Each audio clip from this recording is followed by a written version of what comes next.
Araw mga kabugis, ako muli si Lito at welcome kayo sa aking channel, Maliares Garden. Ang pag-uusapan naman po natin ngayon, yung mga pagpapalaki ng ating mga bougainvillea, yung galing sa ICU o galing sa direct.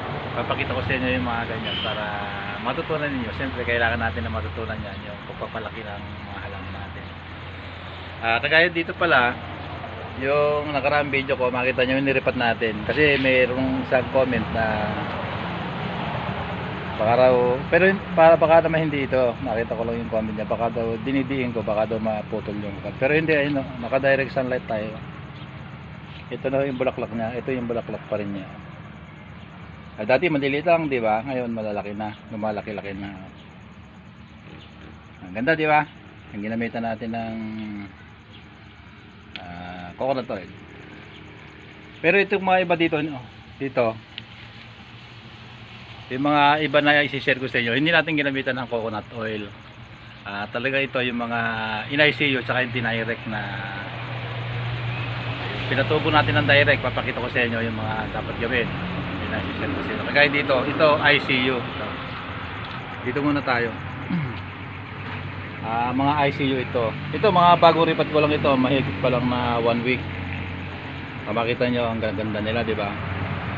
Yung pamamaraan ng pagre-repat, kailangan din natin matutunan. I-share ko sa inyo. Ito. Nakita yung mga dulo na mamulaklak na rin. Sa gawin na to, malalago na yan. Makita niyo talaga wala tayong yung plastic sa taas. Makita niyo yung kahoy ko na naglalaglag ng dahon na yun. Pero malayo yan, naka-direct sunlight tayo. Kasi dito sa gawin na to, napipili agad yung mga may bulaklak. Nabili na, kagaya kanina may kaalis lang. Napili niya yung mga bulaklak, may bulaklak. Kasi makita, hindi naman sabay-sabay na mamumulaklak. Yung iba, meron pang naiiwan, meron palang nag-uumpisa, meron malalaki ng bulaklak. Ganyan ang bougainvillea. Balik tayo sa pagre-repat. Ayan, susunod po. Ito ginamitan ko lang ng ito ang lagi natin ginagamit, rice hull. Ayan. Excuse me po. Pagka hindi pa masyadong bulok yung rice hull ninyo, hahaluan ninyo ng sandy soil. Pero pag mga bulok na, pwede na rin na panay rice hull lang. Kita nyo doon, ang dami mga bulaklak, kaliliit pa lang. Ayun, malakalak na. Ito yung atin. So kayo at yung usapan natin ngayon, dire-diretso lang. Ito yung mga bagong repat ko.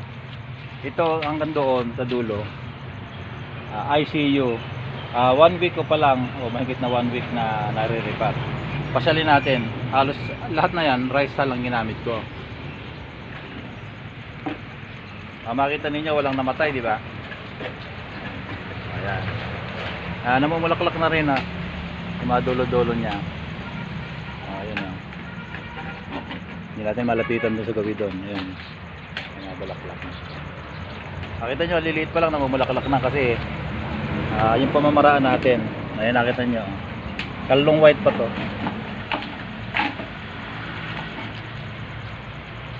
Diba, namumulaklak. Nakita nyo. Hindi ko pa naabunuhan pala yan. Abunuhan ko pa lang 1 week na to. Abunuhan ko pa lang, hindi kasi hindi pa naman masyadong tatalabang abono dito kasi kariripat pa lang.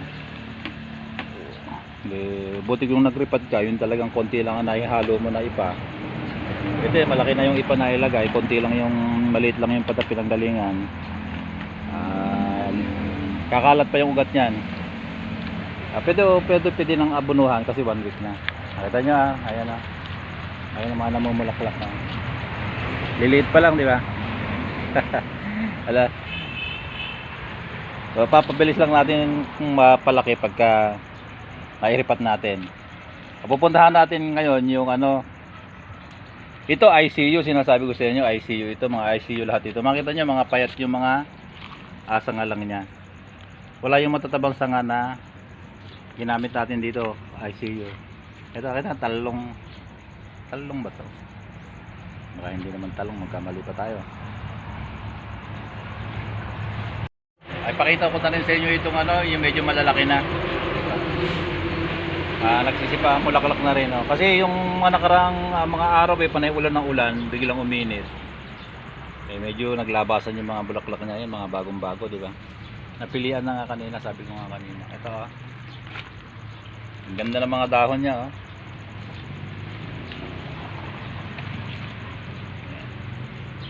Kasi ganito ginagawa ko, pagka ito yung malalaki na, dito naman yung maliliit. Mamaya pag naubos dito naman yung maliliit. Ayan. ICU yan, mga ICU. Papakita ko sa inyo. Tara. Yung mga dinirect ko doon. Papakita ko sa inyo.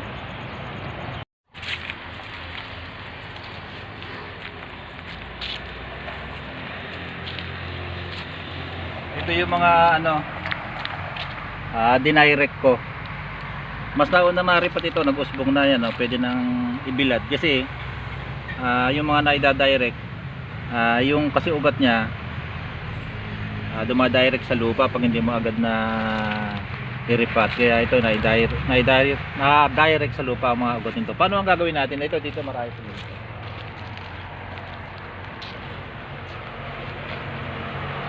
Ito. Dito nga tayo para hindi na makita yung anino natin. Paano gagawin natin? Ayan, darling ko. Ayan. Kung nakita ninyo ito. Kasi nga yung mga ugat nito, kasi direct ito, malataba yung puno, mapansin nyo ito, mga direct na tinanong ko ito. Marami din ang ganda, no. Yung mga ganito, dapat mga 1 week natin na ililim kasi yung ugat nito naputol, na direct kasi dun sa lupa. Hindi ko agad na-repat. Kaya nilililim ko muna. Ito yung pinagre-repatan ko. Hindi agad-agad natin papainin kasi baka mamatay, di ba? Kagaya yung pinakita ko kanina, may usbong na. Mas nauna ko nirepat yon. Dapat wag muna natin na papainit na agad-agad. Ililim muna natin.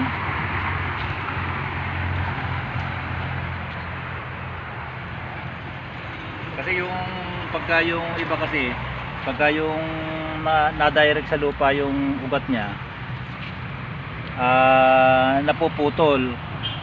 Pero hindi naman napuputol doon sa pinakapuno. Ang namamatay kasi pagka yung ugat, yung sa may pinagugatan doon napuputol. Pero pag naputol lang yung ugat, mabubuhay yon. Kaya lang dapat natin ililim. Ito may isa-isa, medyo nagpulot ito. Dito. Pero sa sariwa din yan. Dito ako nagre-repat, meron pa dito. Dami lang kalat Ito kahapon ko nirepat. Ito, nakita nyo, baluktot pa. Kasi pagka ganito, naibilid natin agad, dapat mamamatay pag naibilid natin agad. Pero pagka naililim muna natin, sa sariwa yan. Ayan, marami pa rin yung mga bougainvillea natin. Tignan naman tayo dito sa direct sunlight. Yung pinanggalingan natin, nakalilim muna yung mga bagong salin ko doon, yung mga bagong repat ko. Kuhan yun, mga nai-direct ko yun, hindi ko agad na nai-repat. Naputol yung mga ugat. Ito naman yung mga in-ICU ko na hindi nag-direct sa lupa yung mga ugat, kaya ito niripat ko na dire-diretso, hindi ko na nililim yung mga in-ICU ko. Hindi ko na nililim ito, dire-diretso niripat ko, diniretso ko na dito agad-agad. Mahigit ng 1 week. Makita nyo namumulaklak na. Kaya lang talaga itong mga ICU, maliliit pa yung mga sanga niyan. Dami niyan.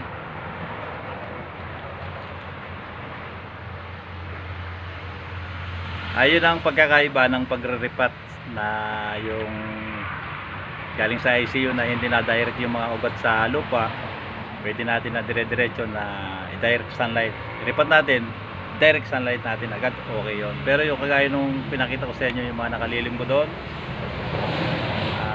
kuhan yun, lililim ko ng 1 week, 5 days hanggang 1 week. Saka ko palang ibibilad kasi kumapit sa lupa yung mga ugat niya baka matsugi pagka agad-agad natin pinainit. Hanggang dito na lang ang video ko ito. Shoutout nga pala kay dalawa kasi yung Milan na followers ko na laging nagko-comment sa akin. Si Ma'am Mila Villamar. Shoutout sa iyo. Marang. Hanggang dito na lang at maraming salamat sa patuloy na panonood niyo ng mga video ko. Bye-bye. Happy Valentine's.